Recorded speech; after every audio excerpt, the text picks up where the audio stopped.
그 순간 그는 스마트폰 화면을 믿을 수 없었다. 손끝에서 미세하게 떨림이 올라오며 화면의 숫자들이 흐릿하게 번져 보였다.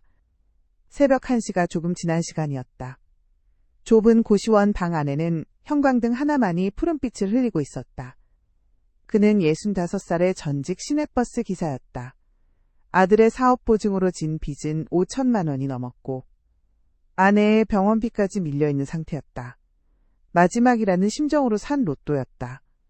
그리고 지금 화면 속 로또 2등 번호와 그의 번호가 하나씩 완전히 일치하고 있었다. 심장이 쿵 하고 떨어지는 것 같았다. 숨이 멎는 듯 조용한 방 안에서 폰 화면만이 밝게 빛나고 있었다. 그는 어떻게 이 기적을 만났을까? 이 이야기가 궁금하시다면 구독과 좋아요, 알림 설정 부탁드립니다. 지금부터 들려드릴 이야기는 실제 로또당 첨자의 사연을 바탕으로 재구성한 이야기입니다. 일부 인물과 장면은 이해를 돕기 위해 각색되었습니다. 65. 버스에서 내려온 남자의 하루. 버스 운전대를 마지막으로 놓던 날이 아직도 생생하다. 나는 그날 회사 정문 앞에서 한참을 서 있었다. 손에 쥔 종이박스 하나가 내 인생 전체를 담은 것처럼 무겁게 느껴졌다. 퇴직 기념으로 받은 얇은 시계를 바라보며 생각했다. 내가 이렇게 늙었구나. 평생 시내버스만 몰다 보니 나이를 잊고 살았는데 이제야 숫자가 눈에 들어왔다. 65. 집이라고 해봐야 반지하에서 쫓겨난 뒤 들어온 고시원 방이었다.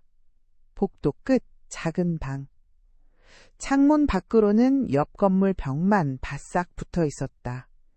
겨울이 되면 벽 틈으로 스며드는 찬 공기가 이불 속까지 파고들었다.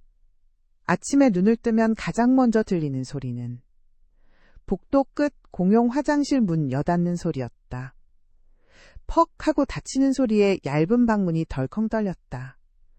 곧이어 라면 끓는 냄새가 복도에 퍼졌다. 젊은 일용직 청년들이 서둘러 끓여 먹는 냄새였다. 나는 그 냄새를 맡으며 천천히 몸을 일으켰다. 무릎이 먼저 삐걱 소리를 냈다. 버스 계단을 하루에도 수십 번씩 오르내리던 다리는 이제 계단 2개만 내려가도 숨이 찼다. 아버지, 조금만 더 기다려줘요. 몇 해 전 아들이 내게 했던 말이다. 작은 카페를 차려보겠다며. 은행 대출이 안 나와 내 이름으로 보증을 서달라고 했을 때 나는 한참을 망설이다가 결국 도장을 찍었다. 진짜 마지막이에요. 잘 안 되면 제가 책임질게요. 그때 아들의 눈빛은 뜨거웠다. 나는 그 눈빛에 졌다. 자식 이기는 부모 없다는 말이 뼈저리게 사실이었다. 하지만 카페는 금방 손님이 끊겼다. 임대료는 오른다는 소리만 들려왔다. 결국 몇 년 버티지 못하고 문을 닫았다. 남은 건 빚이었다. 아버님, 이자라도 좀 갚으셔야죠. 전화기 너머로 들려오는 은행 직원의 목소리는 늘 정중하지만 차갑게 느껴졌다. 그 목소리를 들을 때마다 가슴이 조여왔다. 아내는 그 사이 더 많이 아파졌다. 허리 통증으로 시작된 병은 척추 수술과 재활치료로 이어졌다. 수술비와 입원비는 카드로 대출로 메워갔다. 병실 특유의 소독약 냄새가 아직도 코끝에 남아있다. 하얗게 빛나는 형광등 아래 아내는 늘 내 눈치를 살폈다. 병원비 때문에 고생 많지. 미안해요, 여보. 무슨 소리야. 사람만 있어줘. 그걸로 됐어. 그렇게 말하면서도 나는 매번 계산서를 받을 때마다 손이 떨렸다. 종이에 적힌 숫자는 점점 커져갔다. IMG식 퇴직 후 내 하루는 단순했다. 새벽에 눈을 뜨면 잠깐 기도를 했다. 아내가 덜 아팠으면 좋겠다고, 아들이 다시 일어설 수 있었으면 좋겠다고, 그리고 오늘 하루도 버틸 수 있게 해달라고. 그런 다음 중고알바 앱을 켰다. 편의점 야간 보조, 창고 상하차, 전단지 배포 같은 일들이 줄줄이 떠 있었다. 연세가 조금 있으셔서 힘드실 수 있어요. 전화로 문의하면 돌아오는 대답은 비슷했다. 그래도 해보겠습니다. 나는 늘 그렇게 대답했다. 상하차 현장에 나간 날은 특히 힘들었다. 쇳덩이 냄새와 먼지 냄새가 섞인 창고 안에서 젊은 애들이 덤벨 들듯 박스를 번쩍번쩍 들어 나를 지나쳐갔다. 나는 허리를 굽혀 한 박스씩 겨우 옮겼다. 아저씨, 힘들면 말씀하세요. 어느 날 한 청년이 내게 물었다. 괜찮아. 아직 이 정도는 하지. 허세에 가까운 말이었지만 내 자존심을 지키는 마지막 방어선 같았다. 그렇게 하루를 버티고 고시원 방에 돌아오면 주머니 속에는 얼마 남지 않은 현금이 들어있었다. 그 돈으로 아내의 병원비 일부를 보내고 남은 돈으로는 다음 날 먹을 반찬을 샀다. 나는 그때는 몰랐다. 내일이 내 인생을 완전히 바꾸는 날이 될 줄은. 더 이상 물러설 곳이 없던 날, 그날 오전에도 나는 상하차 알바를 나갔다. 겨울바람이 매섭게 불어와 얼굴을 찔렀다. 손에 낀 목장갑 너머로 냉기가 그대로 전해졌다. 컨테이너 문이 열리자 차가운 쇠 냄새와 먼지가 한꺼번에 쏟아져 나왔다. 지게차 엔진 소리가 창고 안을 가득 채웠다. 아저씨, 이 줄은 제가 할게요. 젊은 직원이 내 앞으로 성큼 다가왔다. 아니야, 나도 해야지. 돈 받고 일하는데. 나는 허리를 더 굽혀 박스를 붙들었다. 그렇게 몇 시간을 버티다 보니 어지러움이 올라왔다. 눈앞이 잠깐 하얘지더니 귀에서 우웅 하는 소리가 들렸다. 나는 창고 벽에 손을 짚고 숨을 골랐다. 아저씨, 괜찮으세요? 좀 쉬었다 하세요. 조금만 쉬었다 하면 괜찮아. 점심시간이 되자 사람들은 각자 준비해온 도시락을 꺼냈다. 누군가는 김치찌개 냄비를 데워 나누어 먹었다. 따뜻한 김이 피어오르며 코끝을 건드렸다. 나는 편의점에서 산 삼각김밥 2개와 컵라면 하나를 꺼냈다. 라면에 뜨거운 물을 붓자 인공 조미료 냄새가 코를 스쳤다. 가슴 한쪽이 서늘해졌다. 그때 아내에게서 전화가 왔다. 여보, 미안한데? 아내의 목소리는 조심스러웠다. 병원에서 전화 왔는데 이번 달 병원비가 조금 더 나왔대. 나는 숨을 삼켰다. 얼마나 덜해? 한 달에 10만 원 정도 더 내야 한대. 10만 원이라는 말이 이렇게 크게 들린 적이 있었나? 머릿속에서 갑자기 계산이 돌아갔다. 현재 밀린 병원비, 은행 이자, 고시원 월세.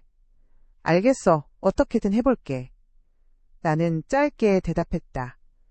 전화를 끊고 나니 라면 국물이 더 짜게 느껴졌다. 예전 행복했던 시절이 떠올랐다. 아이들이 아직 어릴 때 우리는 작은 빌라에 살고 있었다.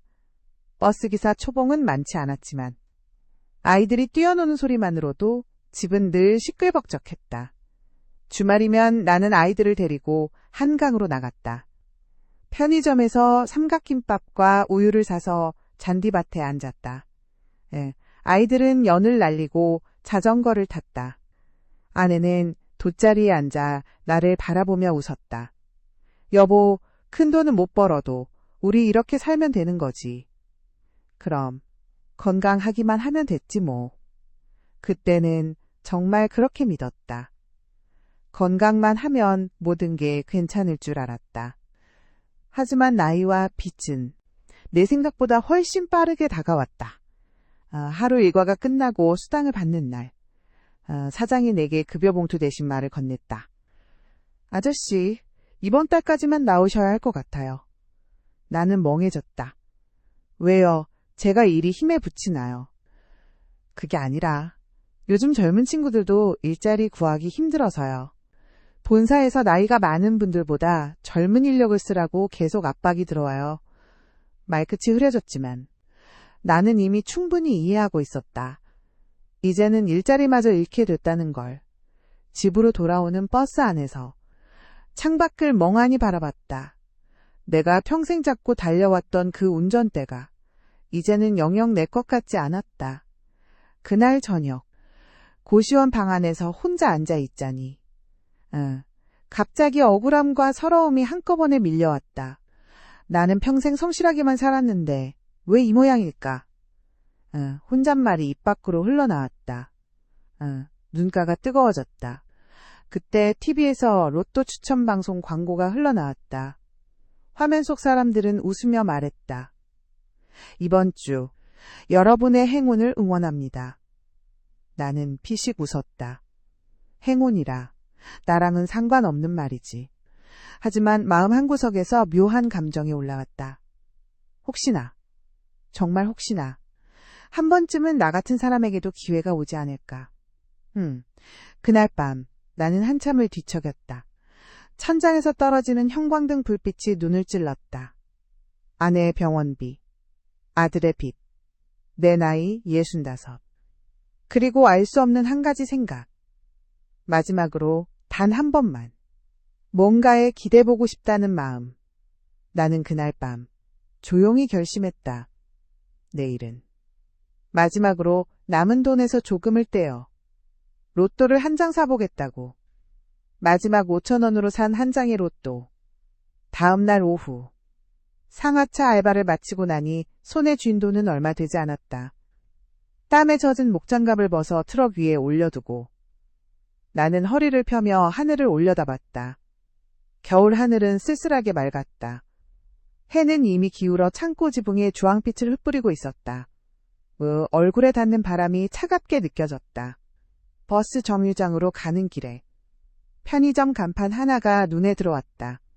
문 옆에는 익숙한 로또 간판이 달려 있었다. 빨간 숫자로 적힌 누적당 천금이 눈을 사로잡았다. 나는 발걸음을 멈췄다. 주머니 속 현금을 세어봤다. 오늘 번 돈에서 교통비와 고시원 방세 일부를 떼고 나니 손에 남는 건 10,000원 조금 넘는 금액뿐이었다. 이 돈으로 반찬을 사야 하나? 아니면 정말 마지막이다 생각하고 로또를 한번 사볼까? 마음이 엇갈렸다. 하지만 이상하게도 그날따라 편의점 문 손잡이가 내 손을 잡아 끄는 느낌이었다. 나는 조심스레 문을 열고 들어갔다. 편의점 특유의 차가운 공기와 전자레인지 돌아가는 소리가 귀에 들어왔다. 카운터 뒤에는 젊은 남자 점원이 서 있었다. 어서 오세요. 그의 밝은 목소리가 왠지 내 나이를 더 실감나게 했다. 나는 한참을 진열대를 둘러보는 척했다. 라면이 줄지어 서 있고 캔커피와 빵들이 차갑게 반짝였다. 그러다 카운터 옆 로또 단말기 앞에 섰다. 저 로또 한 장 살게요. 내 목소리는 생각보다 작게 나왔다. 자동으로 해드릴까요? 수동으로 하실까요? 수동이라는 말에 문득 아내와 아이들의 생일이 떠올랐다. 이왕이면 의미 있는 숫자를 넣어보고 싶었다. 수동으로 할게요.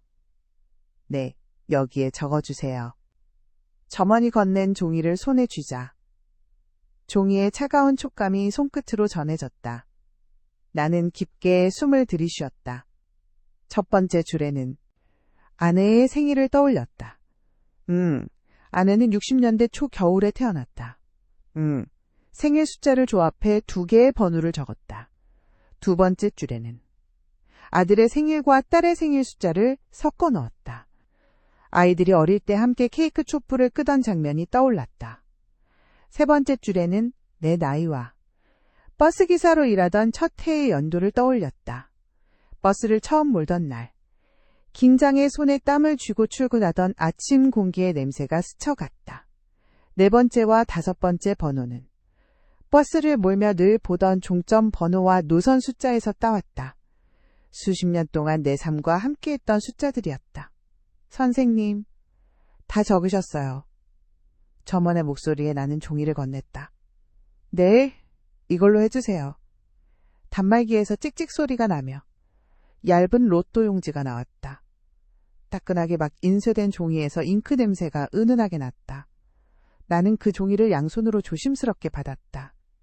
손가락 끝에 닿는 종이의 느낌이 유난히 따뜻하게 느껴졌다. 5,000원입니다. 지갑에서 마지막 남은 5,000원짜리 한 장을 꺼내며 나는 속으로 중얼거렸다. 이게 정말 마지막이다. 편의점을 나와 버스 정류장으로 걸어가는 동안 나는 주머니 속 로또 용지를 몇 번이나 꺼내 확인했다. 종이 위에 적힌 숫자들이 왠지 모르게 눈에 익은 가족 얼굴처럼 느껴졌다. 이게 될 리가 있나. 한편으로는 냉소적인 마음도 있었다. 하지만 또 한편으로는 이 숫자들이 어쩌면 우리 가족을 살려줄지도 모른다는 어설픈 희망이 같이 자리 잡고 있었다. 버스 안에서 창밖을 보며 나는 로또가 당첨되면 무엇을 할지 상상해봤다. 아내 병원비부터 다 갚고 아들 빚을 정리해주고 작은 전세방이라도 하나 마련해 고시원 생활을 끝내는 상상. 그 상상만으로도 고단하던 하루가 조금은 덜 힘들게 느껴졌다. 나는 그렇게 로또를 샀다. 당첨될 거라고는 정말로 생각하지 않았다. 추첨일을 버티게 해준 작은 상상. 로또 추첨일까지는 나흘이 남아 있었다. 그 나흘 동안 삶은 더 팍팍해졌다. 다음 날 아침 은행에서 전화가 왔다. 고객님, 이번 달 이자가 아직 입금이 안 되셨어요. 상담원의 정중한 목소리가 내 귀에는 날선 칼끝처럼 느껴졌다. 아, 죄송합니다. 이번 주 안으로 꼭 입금하겠습니다. 입에서 자동으로 굽실거리는 말이 나왔다. 전화를 끊고 나니 가슴이 답답했다. 아내에게도 연락이 왔다.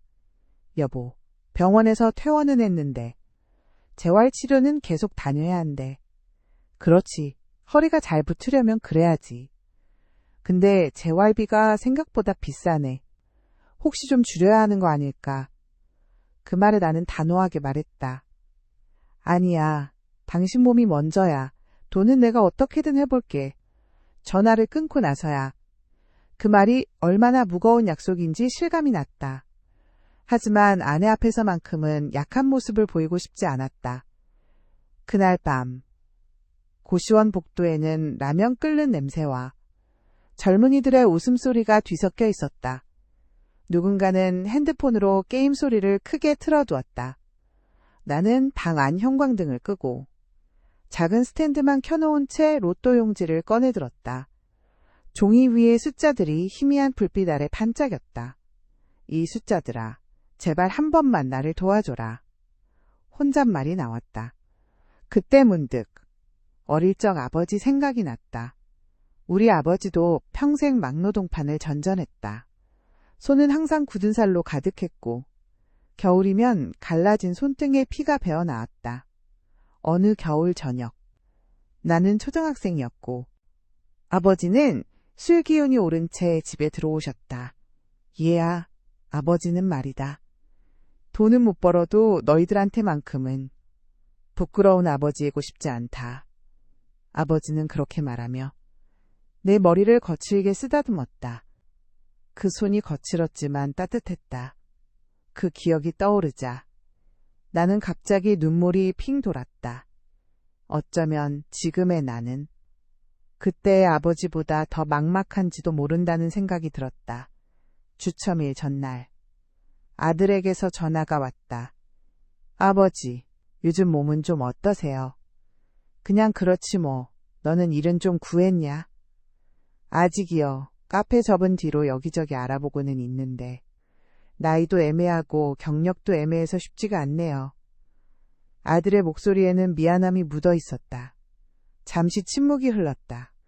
아버지, 진짜 죄송해요. 제가 잘했으면 아버지 고생 안 하셔도 됐을 텐데. 나는 천천히 숨을 내쉬었다. 야, 인생이 다 뜻대로 되냐. 너도 나도 그냥 오늘 버틴 것만 해도 잘한 거다. 그래도 언젠간 잘 될 거야. 너도 다시 일어설 날 올 거다. 아버지, 그 말만으로도 힘나요. 전화를 끊고 나니 잠이 쉽게 오지 않았다. 나는 다시 로또 용지를 꺼내 숫자들을 하나하나 짚어보았다. 이게 된다면 아들한테 제일 먼저 말해줘야겠다. 추첨일이 되던 날 현장 알바는 없었다. 나는 집 근처 공원 벤치에 앉아 있었다. 겨울바람이 서늘하게 귓가를 스쳤다. 주머니에 손을 넣어 로또 용지를 꺼냈다. 두꺼운 장갑 너머로 종이의 질감이 느껴졌다. 오늘 저녁이면 결과가 나오겠지. 생각만 해도 이상했다. 한 장의 종이가 누군가의 인생을 바꿀 수 있다는 사실이 어딘가 불공평해 보이기도 했다. 하지만 나는 지금 그 불공평한 행운이 나에게도 한 번쯤은 와주기를 바라고 있었다. 시간은 느리게 흘렀다. 해가 지고 거리에 가로등 불이 하나둘 켜졌다. 로또 추첨 방송 시간은 밤 8시였다. 하지만 그 시각 나는 다른 일에 쫓기고 있었다. 아내에게서 전화가 왔다. 여보, 미안한데 병원에서 내일 아침 일찍 오라고 하네. 서류를 같이 보자고 하는데. 그래? 내일 아침에 갈게. 병원 서류라는 말이 마음을 무겁게 만들었다. 나는 서류 준비를 위해 집 근처 복사집을 찾았다. 보험 서류와 진단서 복사를 맡기고 나오니 어느새 시간이 훌쩍 지나 있었다. 편의점 유리창 너머로 보이는 TV에서 로또 추첨 방송이 흘러나오고 있었다. 하지만 나는 그 앞에 서 있을 여유가 없었다. 지금은 그거 볼 때가 아니다. 내일 병원에서 물어볼 내용들을 머릿속으로 정리하며 나는 고시원으로 발걸음을 재촉했다. 그렇게 그날 밤 나는 로또 번호를 확인하지 못했다. 그럴 여유조차 없었다. 믿을 수 없는 숫자들. 다음 날 아침 나는 일찍 눈을 떴다. 창문 틈 사이로 새어들어오는 차가운 공기가 얼굴을 스쳤다. 오늘은 병원에 가는 날이었다. 아내와 함께 의사 말을 들어야 했다. 병원 복도의 소독약 냄새가 벌써부터 코끝에 맴도는 것 같았다. 병원에 도착하니 대기실 TV에서는 어제자 뉴스를 다시 틀어주고 있었다. 구석 화면 아래에는 작게 로또당 1000번호가 지나가고 있었다. 아, 어제 추첨이었지. 그제야 로또가 떠올랐다. 하지만 번호는 눈에 잘 들어오지 않았다. 의사와 상담을 마치고 나오자 몸이 더 무거워진 느낌이었다.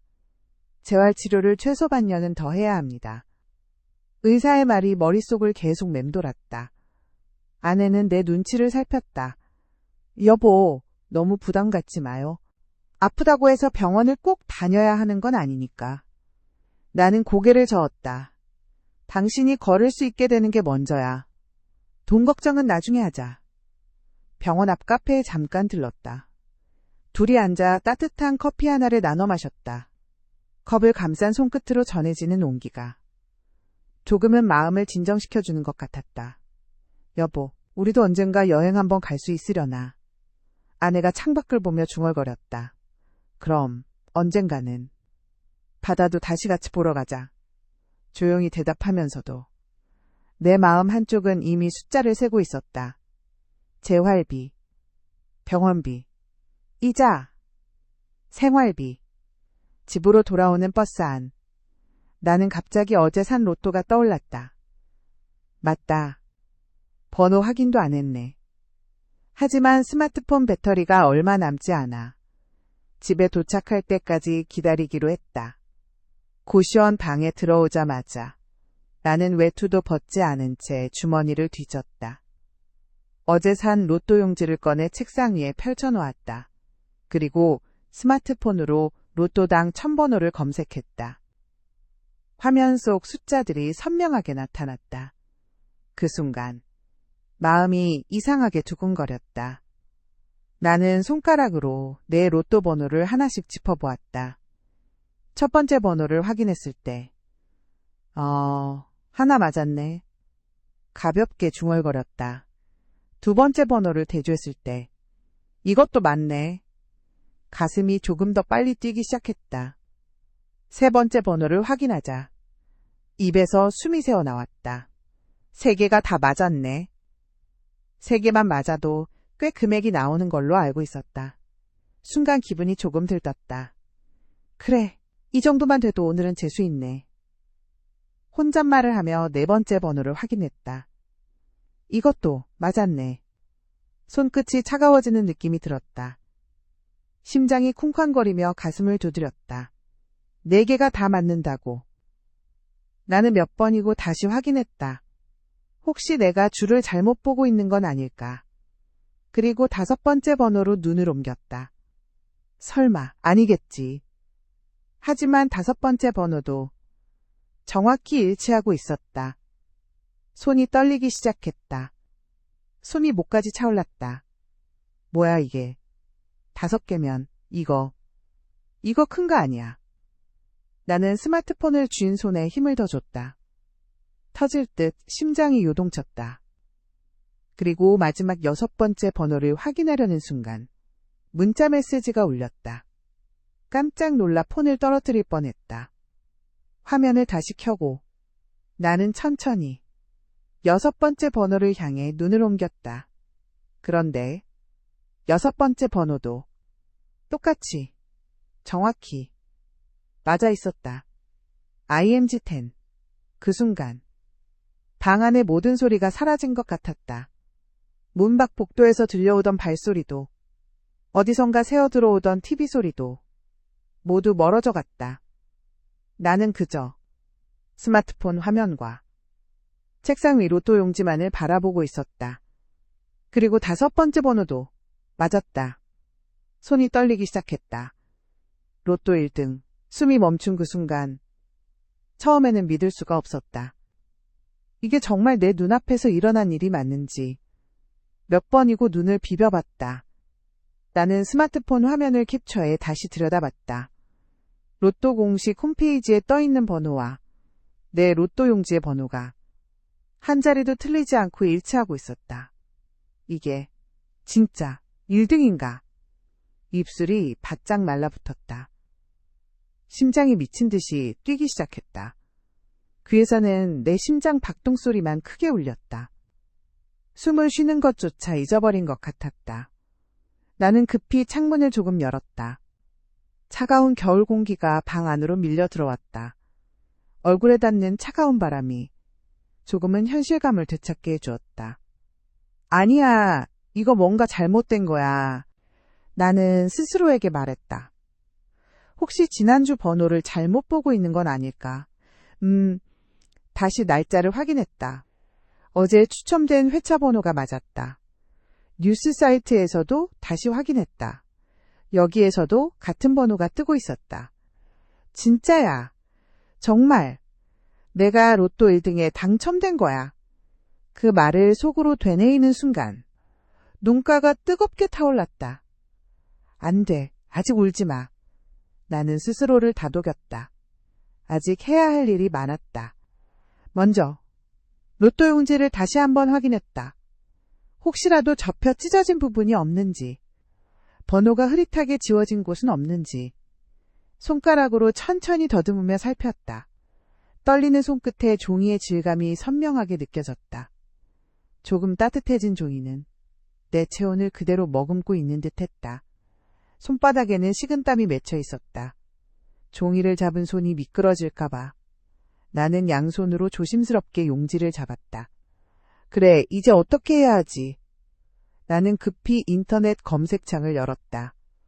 로또 1등 당첨금 수령 방법을 찾아봤다. 당첨금은 농협본점에서 수령해야 한다는 글이 눈에 들어왔다. 서울본점, 신분증, 당첨복권 지참. 눈으로 몇 번이고 되뇌었다. 그때 문득 한 가지 두려움이 엄습했다. 이 귀한 걸 내가 잃어버리기라도 하면 어떡하지? 나는 서랍을 열고 집에서 제일 튼튼해 보이는 작은 통장을 꺼냈다. 그 안에 로또 용지를 조심히 넣었다. 그리고 다시 한번 꺼내 확인했다. 혹시나 하는 마음 때문에 넣었다 꺼냈다를 서너 번 반복했다. 심장이 아직도 진정되지 않았다. 가슴 한가운데서 쿵쾅쿵쾅 북을 두드리는 것 같았다. 이걸 누구에게 제일 먼저 말해야 하지. 아내 얼굴이 떠올랐다. 병실 침대에 누워 나를 향해 미안한 눈빛을 보내던 그 얼굴. 나는 전화를 들었다가 다시 내려놓았다. 아니야, 아직은 말하지 말자. 혹시라도 내가 뭔가 착각한 거면 희망 고문이 되잖아. 먼저 숫자를 다시 확인하기로 했다. 나는 소리내어 번호를 하나씩 읽어 내려갔다. 10, 13, 19, 22, 32, 42. 입으로 천천히 번호를 읊조리자 이상하게도 눈에서 눈물이 뚝 떨어졌다. 그래, 이 숫자들이 우리 가족을 살렸다. 나는 그 자리에서 조용히 울기 시작했다. 소리내어 울지는 못했다. 하지만 눈물은 멈추지 않았다. 눈물이 턱을 타고 흘러내려 로또 용지 위에 떨어질까봐. 나는 손등으로 황급히 눈을 훔쳤다.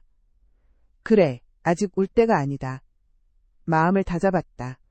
나는 일단 옷을 갈아입었다. 내일 아침 첫 차를 타고 서울에 올라갈 생각이었다. 옷장이라 부르기에도 민망한 작은 수납장 안에는 변변한 옷이 없었다. 그나마 장례식장 갈 때 입던 정장을 꺼냈다. 구겨진 옷을 펼쳐 의자 등받이에 걸었다. 정장 주머니 안에도 다시 한번 손을 넣어봤다. 내일 로또 용지를 넣어 둘 안전한 곳을 점검하는 마음이었다. 밤이 깊어갈수록 잠은 도무지 오지 않았다. 만약 진짜라면 이 돈으로 무엇부터 해야 할까? 나는 머릿속에서 순서를 세웠다. 첫 번째, 아내 병원비와 재활비를 모두 갚는다. 두 번째, 아들의 빚과 보증 서준 대출을 정리한다. 세 번째, 고시원 생활을 끝내고 아내와 함께 살 수 있는 작은 집을 구한다. 그렇게 하나씩 떠올리다 보니 나는 문득 웃음이 나왔다. 그래, 이 돈은 내 돈이라기보다 우리 가족이 그동안 흘린 눈물의 값이겠지. 그렇게 생각하자 이상하게 마음이 차분해졌다. 나는 다시 한번 하늘을 향해 속으로 말했다. 하느님, 부처님, 누구든지 간에 정말 감사합니다. 그리고 조용히 눈을 감았다. 몇 초간 숨도 쉬지 못할 만큼 벅찼던 순간이 조금씩 현실로 내려앉고 있었다. 그날 밤 나는 오랜만에 깊은 잠을 잤다. 아주 오래전. 아이들이 어릴 때 함께 웃던 꿈을 꾸면서. 그리고 나는 결국 울었다. 이제 모든 게 달라질 것이라는 확신과 함께. 당첨금으로 다시 시작한 인생 첫 장. 다음 날 새벽. 알람 소리가 울리기 전에 눈을 떴다. 하늘은 아직 어두웠지만 마음은 이미 환하게 깨어 있었다. 나는 전날 준비해둔 정장을 천천히 입었다. 구겨진 소매를 손으로 다려 펴듯 쓸어내렸다. 주머니 안에. 통장 사이에 끼워둔 로또 용지를 다시 한번 확인했다. 잘 있지. 오늘 너랑 함께. 우리 인생을 다시 써보자. 혼잣말을 내뱉고 미소를 지었다. 첫 차 시간에 맞춰 버스를 탔다. 버스 안에는 출근길 사람들 몇 명만이 앉아 있었다. 창밖으로 스치는 새벽 공기와 가로등 불빛이 어딘가 낯설게 느껴졌다. 서울 농협 본점에 도착했을 때 아침 햇살이 건물 유리벽에 부딪혀 반짝였다. 높은 건물을 올려다보니 오래전 버스 기사로 출근하던 첫날 아침 생각이 났다. 나는 손에 쥔 작은 가방을 더 꼭 잡았다. 손바닥에는 다시 땀이 맺혀 있었다. 건물 안으로 들어가자 그동안 TV에서 몇 번 본 적 있던 당첨금 수령 창구 안내문이 눈에 들어왔다. 로또 복권 고액 당첨 고객 안내. 글자를 읽는 순간 심장이 다시 요동쳤다. 안내 데스크 직원에게 말을 건넸다. 저 로또 관련해서 왔는데요. 직원은 친절하게 미소 지었다. 일반 상담이신가요? 아니면 당첨금 수령이신가요? 나는 잠시 말을 잇지 못했다. 입술이 바짝 말랐다. 당첨금 수령이요. 직원의 눈이 잠시 커졌다가 곧 익숙하다는 듯 고개를 끄덕였다. 네, 이쪽으로 안내해드리겠습니다. 안내를 따라 별도의 방으로 들어갔다. 방 안에는 다른 직원이 기다리고 있었다. 어서 오세요. 당첨 복권은 가지고 오셨나요? 네, 여기 있습니다. 나는 조심스럽게 로또 용지를 꺼내 건넸다. 손에서 떠나는 순간 왠지 모르게 허전한 느낌이 들었다. 직원은 루페로 용지를 꼼꼼히 살펴봤다. 복권의 진위 여부와 훼손 상태를 확인하는 것 같았다. 방 안은 고요했다. 내 심장 소리만이 귓가에서 크게 울렸다. 몇 분 뒤 직원이 부드럽게 미소 지으며 말했다. 축하드립니다. 로또 1등에 당첨되셨습니다. 그 말을 듣는 순간 귀에서 우웅 하는 소리가 다시 들렸다. 마치 버스 터널을 통과할 때처럼 바깥 소리가 한꺼번에 멀어지는 느낌이었다. 당첨금은 세금 공제 후 약 10여억 원 정도가 되십니다. 나는 숫자를 정확히 듣고도 한동안 이해하지 못했다. 내 인생에서 억이라는 숫자는 언제나 뉴스 속 이야기였다. 여기 서류들에 서명을 해주시면 됩니다. 직원은 차분히 설명을 이어갔다. 펜을 쥔 손이 또다시 떨렸다. 하지만 이번 떨림은 두려움이 아니라 벅참에서 오는 떨림이었다. 모든 절차를 마치고 통장에 찍힌 숫자를 확인하는 순간 나는 다시 한번 깊게 숨을 들이켰다. 이게 내 통장 맞나? 숫자 옆에 적힌 내 이름을 보며 나는 천천히 웃음과 눈물을 동시에 삼켰다. 농협을 나오자 겨울 햇살이 얼굴을 따뜻하게 비췄다. 어제와 같은 햇살인데 세상이 완전히 달라 보였다. 먼저 전화를 건 사람은 역시 아내였다. 여보, 병원은 잘 다녀왔어. 나는 잠시 말을 고르고 대답했다.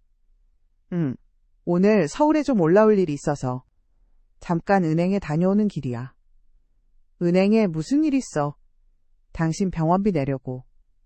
이제 병원비 걱정 안 해도 될 것 같아서. 아내는 내 말뜻을 바로 이해하지 못한 듯했다.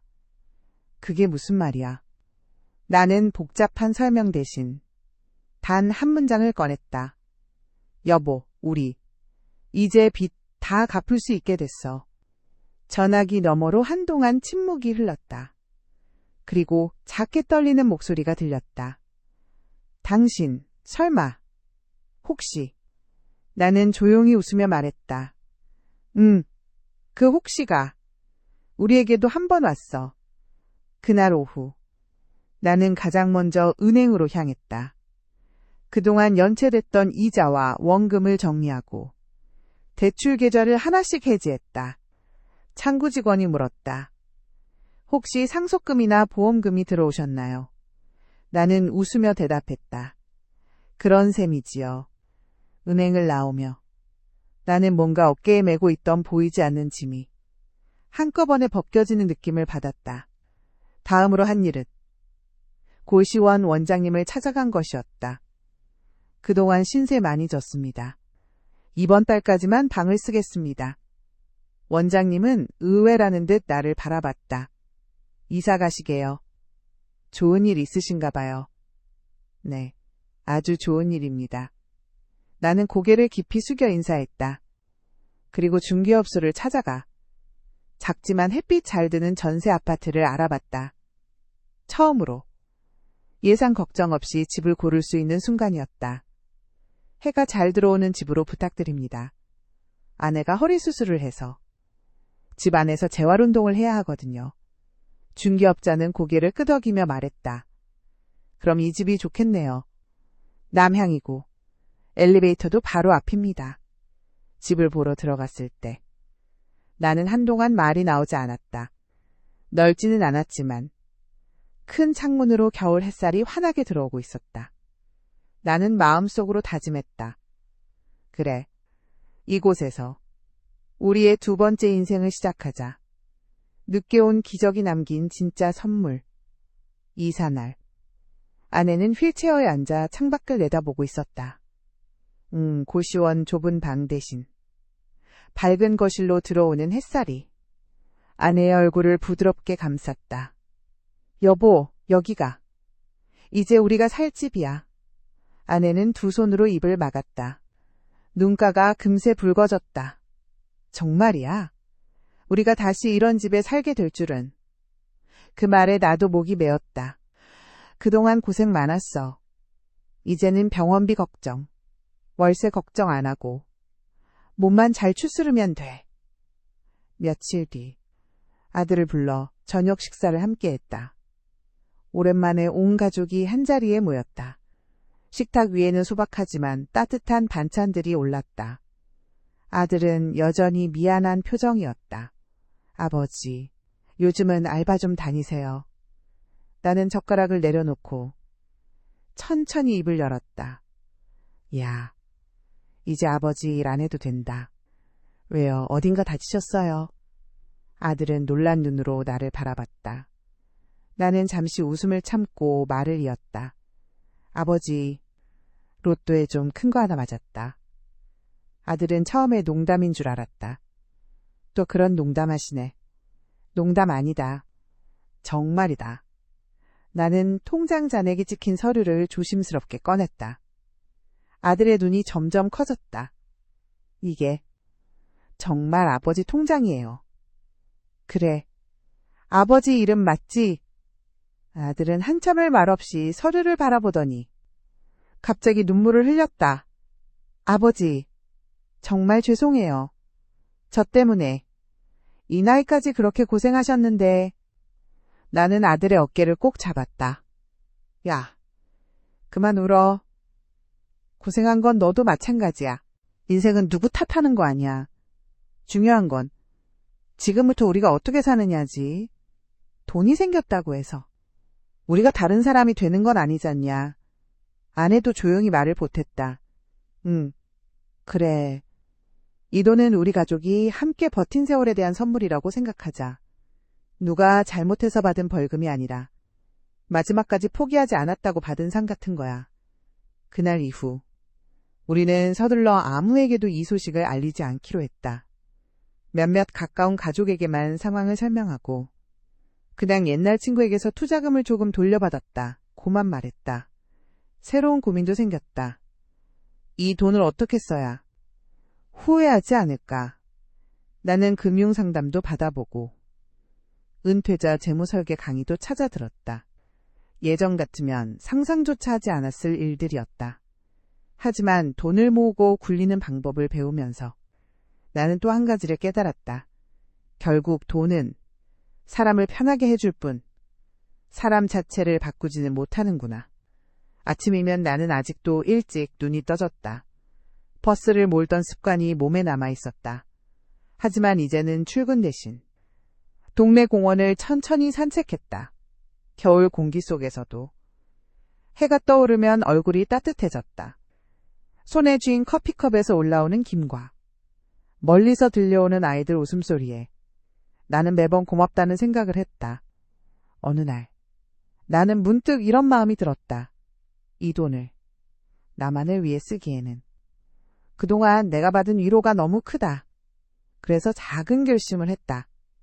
아내와 상의해 어려운 형편의 어르신들이 재활 치료를 받을 수 있도록 병원 사회사업팀에 일정 금액을 기부하기로 한 것이다. 여보, 우리도 예전에 누군가의 도움을 받았으니까 이제는 우리가 누군가에게 그런 사람이 되어주자. 아내는 조용히 고개를 끄덕였다. 기부를 마치고 나오는데 이상하게 가슴이 더 가벼워졌다. 당첨 소식을 들었을 때보다 더 깊은 평안함이 밀려왔다. 나는 요즘도 가끔 고시원 근처를 일부러 지나간다. 좁은 골목과 어두운 복도, 그곳에서 들리던 라면 끓는 소리와 젊은이들의 웃음소리를 떠올리며 속으로 이렇게 말한다. 그때의 내가 있었기에 지금의 내가 있다. 로또는 분명 운이었다.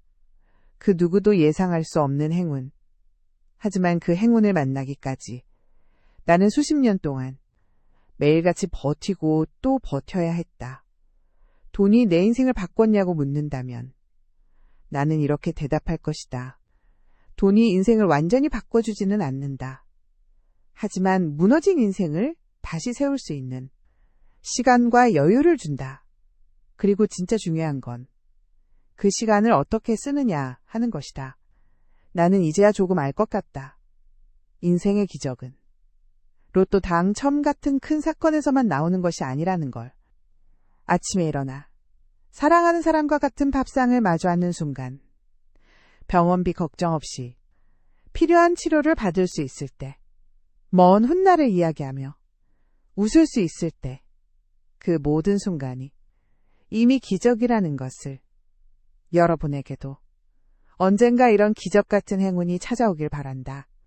하지만 그보다 더 중요한 건 오늘을 포기하지 않는 마음이라는 걸 꼭 기억하셨으면 좋겠다. 여러분도 힘들고 막막한 날들이 있으시죠? 그래도 우리 오늘 하루만큼은 버텨보기로 해요. 언젠가 여러분의 이야기도 누군가에게 희망이 되는 날이 올지 모릅니다. 댓글로 여러분의 이야기와 마음을 들려주세요. 구독과 좋아요는 큰 힘이 됩니다. 오늘도 행복하시고 행운이 가득하시길 바랍니다. 감사합니다.